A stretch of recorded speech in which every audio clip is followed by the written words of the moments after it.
Judaism 101, wrestling with God or wrestling with the idea of the divine. I want to give a 30-second review of each of my prior sessions and then a little bit for today. So if you, for example, say, I don't believe in God, or someone else doesn't believe in God, what I want you to do is just ignore that, because from my perspective, I don't know what that person means. Sometimes they mean, I don't believe that God saves us, or I don't believe there's a power of the universe that guides the universe. I don't believe in the miracles of the Bible. I don't believe in the parting of the Red Sea as we see today. So what I've learned is I don't know what the person means, and I don't want to jump into the weeds of the matter before I have something first established. So that's what I encourage you to do for yourself or for anybody else. Then what I do is I ask them if there are better and worse answers to moral questions. You've heard this many, many times from me. And sometimes they will say, no, morality is just a social construct of a current society. Now, because every American secular person that I've met, I think there's a reason for this, but it's true, cares deeply about civil rights, cares deeply about inclusion and care of the people on the margins of society. So I might say something, do you believe in civil rights? Do you believe in the Voting Rights Act? Or do you believe that blacks, Hispanics, anybody on the margins of society, we should work to bring them in and make sure they have full rights? People say yes. I said, and why is that? Is it wrong if we don't? Is it right as if we do? Meaning, the person who says, I don't believe in the divine, you have to find out what they care about. And if it's a moral question, I think everybody has a moral question on their mind, you have to ask, is there a right, wrong answer? Now, anybody who cares about civil rights knows there's a right and a wrong answer. So they will typically say, yes, there's a right answer. Civil rights are good. Human rights are good. Those who oppress, those who don't observe them are bad, or it's a bad moral choice. Of course, the next question is, by what standard? They say, well, not God. I say, forget about God. It can't be the social mores of the society, because at a given point, the social mores of the society did not want to grant civil rights to those on the margins, even women up until 1919. So if morals is only the social mores, how does moral progress get made in society? You can stop talking. You don't have to answer that. But then the person says, okay, I believe there are better and worse answers to moral questions. I just don't think we should call it God. Okay. That's actually great progress for yourself and other people. If there's to be moral progress, we have to have a standard, and the standard can't be what people currently think, meaning what people currently think at a given point in history is morally wrong. And what the person who believes in better answers to moral questions believes, there is a right answer, and I have to help get society there. Okay, that's the first thing. Now, the second question I think one has to confront, because sometimes people say, if there were God, there wouldn't be evil. Since there is evil, there can't be God. It's a kind of a Aristotelian syllogism, and one simply asks the person, please define evil. Many people go back to, it's a social construct, it's an opinion. And if you really think about it, it would be, if people, no different from any other opinion, if people have opinions, there wouldn't be God. Now, that does sound strange, because if evil is just an opinion of all opinions, and all opinions that connect to something not physically evident, they're called opinions about the metaphysical, which, according to this person, does not exist. Only the empirical exists. So any opinion about the metaphysical beyond the empirical world is just an opinion. So one would say, if people have opinions about the metaphysical world, God does not exist. That doesn't make sense. So what they're saying is, of all opinions about the metaphysical world, only one counts with the divine. And if there's an opinion that evil exists, there can't be God, they probably mean something more than just an opinion. So you have to ask, what do you mean by evil, such that if that exists beyond an opinion, there can't be God? Now, the other person has probably never thought about it, because people are too satisfied with, if there is God, there can't be evil. If there is evil, there can't be God. It's a nice, tidy little piece of logic, but it doesn't say anything other than it has the logically right form. The other person and you have to face the fact that there are some things that are bad all the way to evil, And that does not disprove that God exists or not, with one proviso.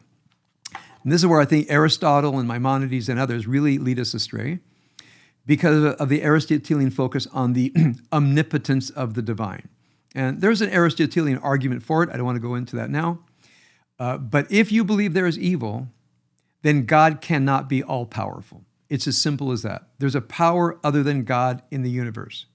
Now, people do all kinds of mental gymnastics. God gives free will, and people can decide to follow it or not. Well, notice then you have something acting against the infinite power of God called human reasoning, meaning I know it's wrong, but I'll do it anyway. Even that is a power set against the divine. I'd rather go deeply and ask myself, what is it that operates in a person that persuades them to do immoral and evil things? So if you don't believe there's a metaphysical evil, there's at least individual evil, and that in itself is a power against the infinite power of the divine. So any sense of evil, any sense of right and wrong, good or bad, diminishes necessarily the idea of the omnipotence of the divine. So I recommend that everybody who's struggling with the idea of God just let go of the idea of the omnipotence of the divine. It is not a Jewish idea. It's not in the Bible. It's not in Talmudic literature. It is in Aristotle, and Aristotle has influenced most theology ever since.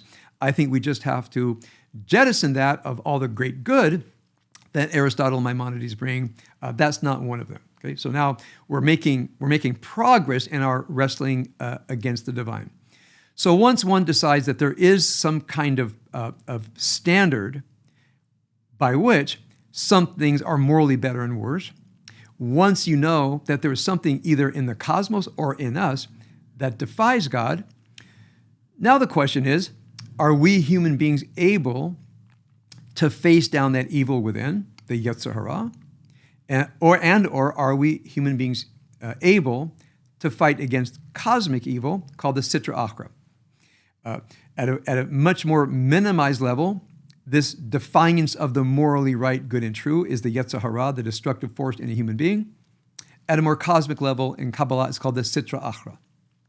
You can pick either one. I go toward the cosmic Sitra Achra, and the human Yetzer Hara is an instantiation. It's the cosmic evil as it dwells in each human being. So are we able to fight it? Yes, we're able to fight it. Are we able to defeat it? I believe so. It could take a long time. It takes a lot of will and skill, but I think eventually good people can overcome evil if we're strong enough, if we're skillful enough, and if we're united enough. It's not guaranteed, but it's possible. So now the question is, will God do this for us? Do you just pray to God to do it? No, because God's power does not include the ability to destroy evil, either in the human being or in the world. So what is the role of the divine here? For me, the role of the divine is to give me the vision of what is good and what is evil, as well as I can figure that out, and then be propelled by a kind of will and courage that I believe sometimes I might not be feeling very willful or courageous at a given moment, and I just realize it's my duty and I have to do it. Some of you have been in that place, and something overcomes you. Your fear disappears, your ambivalence disappears, and you just know you have to act as an agent of the good. Whatever's going to happen is whatever's going to happen. The few times I've been there in my life, I feel that something has calmed me down, set me forth in my duty, and I just put one foot in front of the other. So for me, those have been godly moments. And so this next to last part of wrestling with God, God is a force set against evil. God calls upon human beings to their duty to fight evil both in the world and within.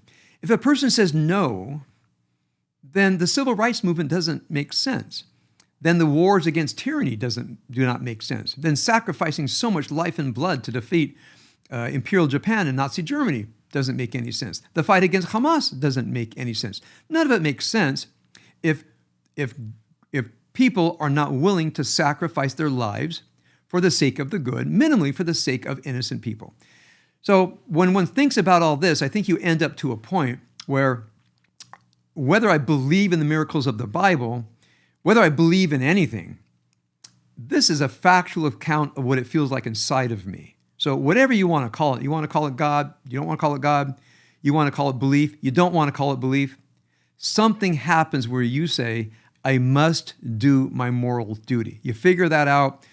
You're coming pretty close to what I could consider to be a theory of the divine. And this wrestling with the divine is, I think, the first match is over. This is not very hard to do this. Just have to do it very willfully and skillfully.